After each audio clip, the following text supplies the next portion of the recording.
You don't just become confident overnight. Confidence is something that you actually need to work at every single day.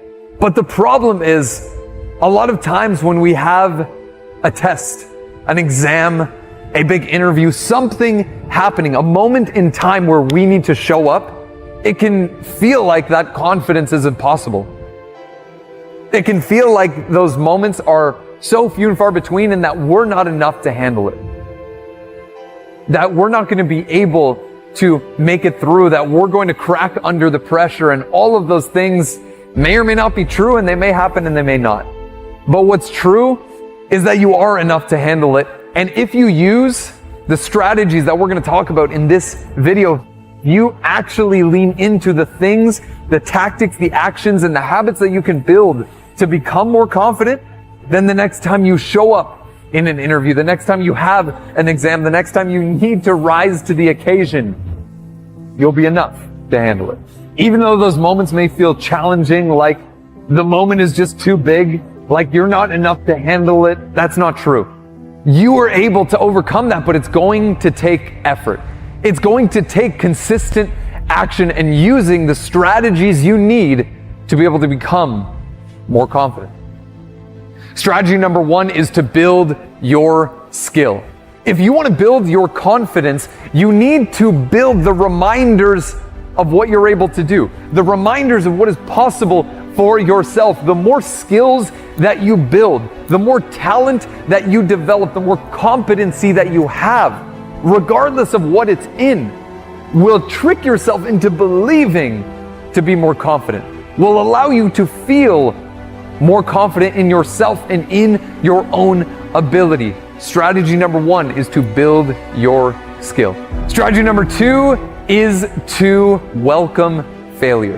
Oftentimes when we think of failure, when we think of rejection, when we think of all of these things, we consider them and immediately put them in this category of wrong. We immediately put them in this box of they shouldn't have happened.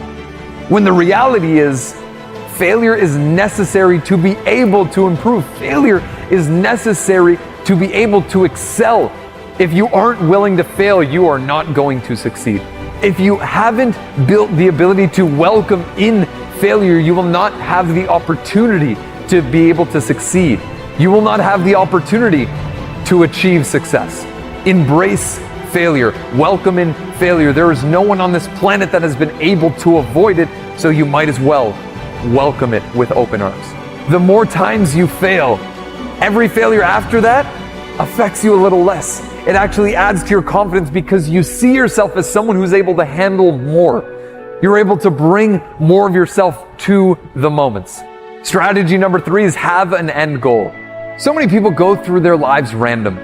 They go through the motions, they take actions, they move towards careers that they don't want, apply for jobs that they're not passionate about, go to schools that they're not interested in, all for what?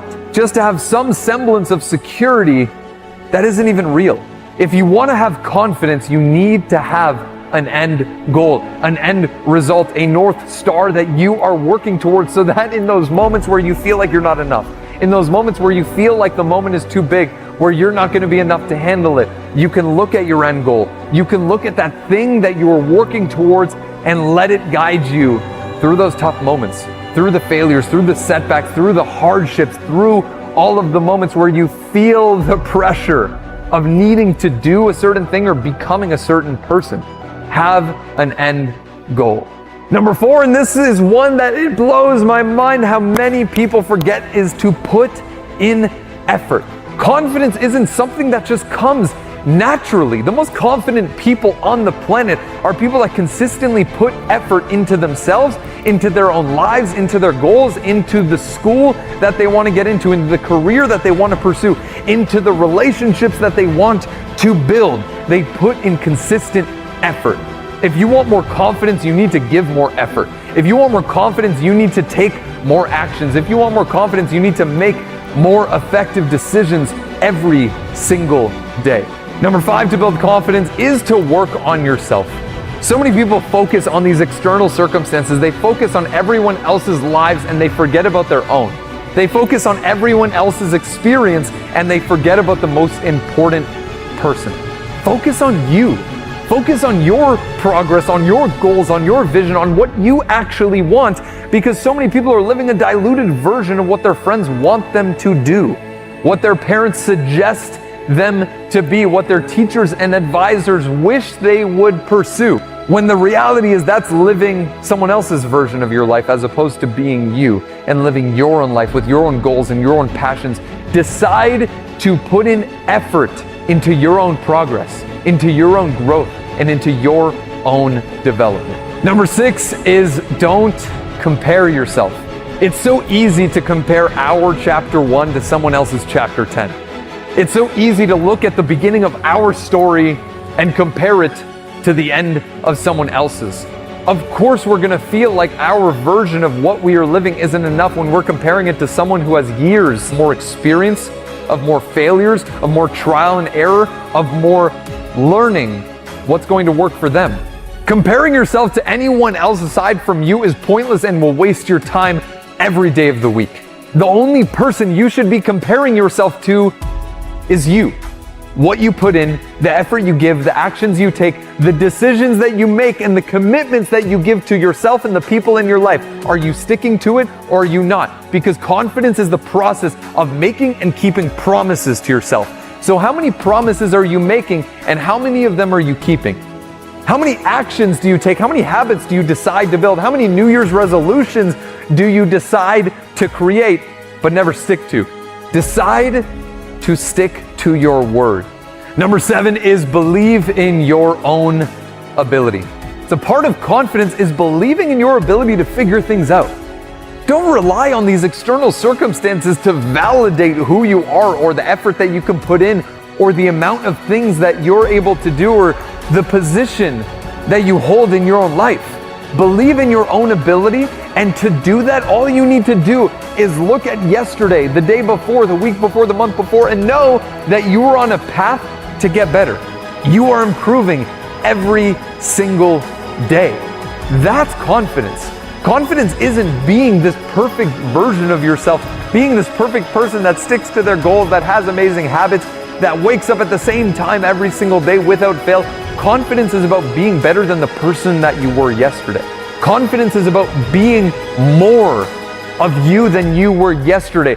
That is how we develop confidence, by developing our skills, by developing who we are, by developing our understanding, our point of view, our perspective, not only on ourselves, but the world around us. If you want to build confidence, believe in your ability to grow. Believe in your ability to get better. Believe in your ability to give that presentation, to rock that exam, to get into that school, to get that dream job. Believe in your own ability. And number 8 is to accept your imperfections. Josh Shipp says, your imperfections make you human, and your humanity makes you influential. If you want to be influential, not only for your own life, but for the lives of the people around you, realize that it is your imperfections that make you human. It is your imperfections that people want. That is what people need. People are starving for authenticity, because your level of confidence will be determined by your ability to accept your imperfections. Your level of confidence will be determined by your ability to look at the things in your life, everything under the sun that makes you you, and be able to accept it and lean into it and not put it into a corner, not push it away because you're ashamed. Confident people know that your imperfections are what actually allow you to be confident. They will be the determining factor in your ability to feel confident and your ability to have confidence be a part of your life. And now at the end of the day, there will be moments in our lives that make us feel less confident. There will be moments in our lives where we feel like we're not enough, and that's okay. What matters is consistently leaning into the idea of who you are. What matters is leaning in to the idea of you putting in effort every single day to becoming a better version of you. Realize that you are bigger than any moment, any test, any exam, any experience that you feel like is bigger than you, that will be too much for you to handle. You're more than it. Believe in your own ability, believe in who you are, believe in your own potential, because that's what you need to build the necessary confidence you need to thrive. You've got this. I believe in you.